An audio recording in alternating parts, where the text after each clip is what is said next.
Hello and welcome to Breaking Bread with Rivaaj Maharaj, where nothing is off the table. For today's episode, I wanted to talk on the breaking news coming in that the Saudis have now enlisted the military assistance of the Pakistanis in their war with Iran. So without further ado, let's get into it. If you will recall, in September last year, the Saudis and the Pakistanis signed a mutual defense pact or agreement. And the essential point to this agreement was that if Saudi Arabia was attacked, then Pakistan would come to their aid, and reciprocally, if Pakistan was attacked, Saudi Arabia would come to their aid. Now, this pact was signed on the back of Operation Sindoor, where India had retaliated against the dastardly attacks on Hindu civilians in the Pahalgam area by Pakistani insurgents that were orchestrated by the ISI. Also on the backs of the Israeli attack on Qatar. You remember when the Hamas leadership were negotiating in Qatar, the Israelis had struck within Qatar, and this, I think, ruffled a few feathers in Saudi Arabia, got them really panicking, and this led them to the pact with Pakistan. Now, the Pakistanis saw it as leverage against the Indians. The Saudis saw it as leverage against the Israelis. And there was then further speculation of a type of Saudi, Pakistan, Turkey type, NATO type nexus that was being formed. And however, the agreement, the details of the agreement were not made public. And at the time of signing the agreement, there was a lot of pomp and glory, a lot of ceremony. And I think it was Khwaja Asif who had mentioned that the Pakistanis were prepared to extend the nuclear umbrella as part of that deal to the Saudis.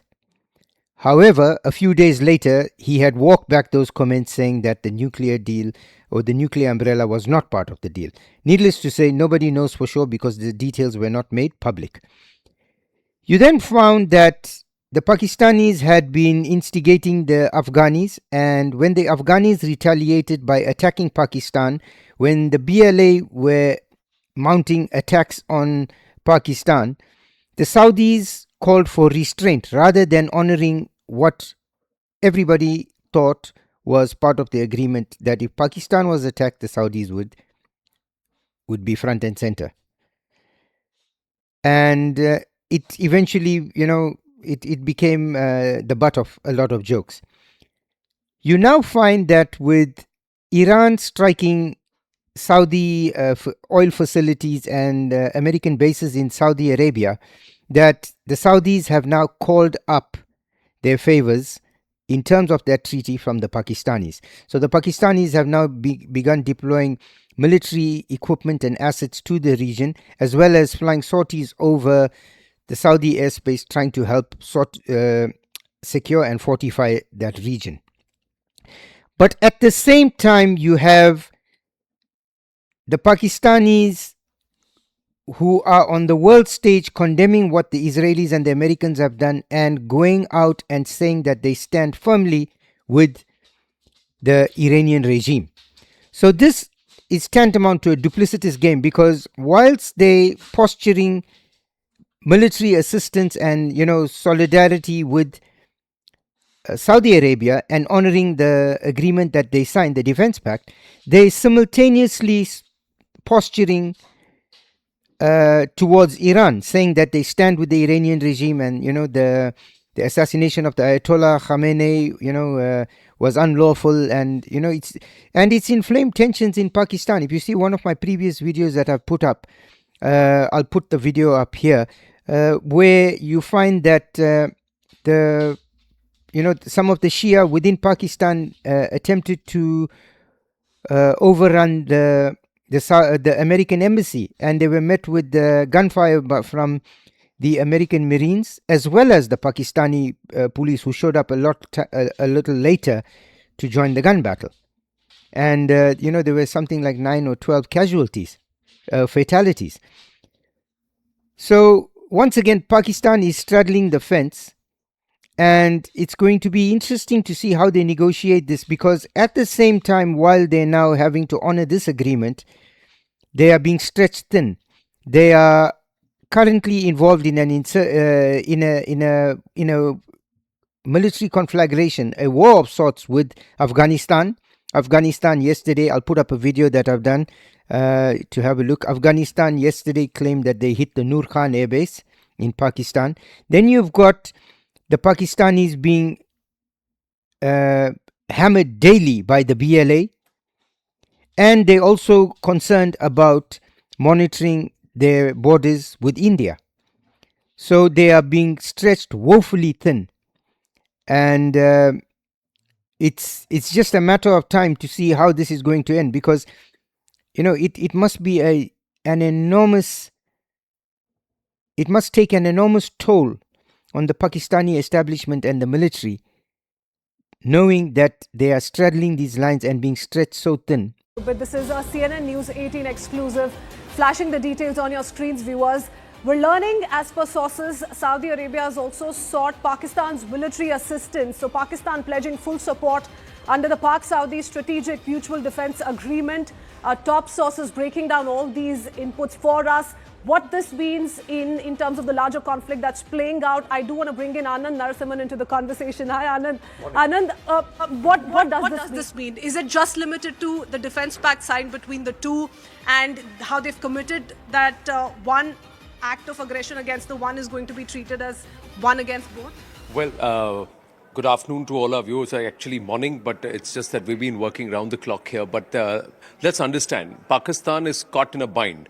On the one hand, they are expressing solidarity with the Iranians. On the other hand, they are sending across their AWACS, they're sending across their J-17s, and they're doing sorties to try and patrol that area at the behest of the Saudis, because they have committed to the Saudis that your war is my war and my war is your war. That's the kind of pact that they had signed. Little did they know that rather than using the Saudis or against Bharat, Pakistan will have to now turn up against Iran. So their JF-17s may be acting on behalf of Saudi Arabia against the Iranians, while their Prime Minister is standing up there and saying, hey, listen, we express solidarity with the Khamenei regime and with the IRGC. So that's how duplicitous Pakistan is.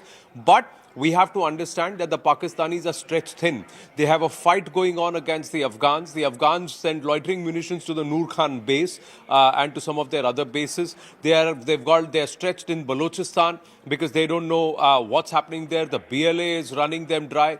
And on the other hand, they are worried if Bharat does any military exercise on its eastern borders, what are they going to do? So the Pakistanis are stretched thin, and now they have had to deploy resources because the Saudis have said, listen, you signed the agreement, come on, back us up. Where does this put them with the United States? What's that equation going to look like? Well, the US, anyway, you saw what just now President Trump has said about Zelensky, and we know what President Trump thinks about the Pakistanis, and how Asim Munir made a quote-unquote, fool of himself. And it's the Pakistanis who have mocked their own failed general, a failed marshal, because of the fact that he went there to wine and dine, and all he was treated like was a doorman. And the Pakistanis are currently offering their bases for the Americans to refuel and take off and also counter Iran from this side. So all in all, everybody knows what Pakistan's stature is, but the Pak military right now is stretched thin. And there is a lot of resistance brewing even within their own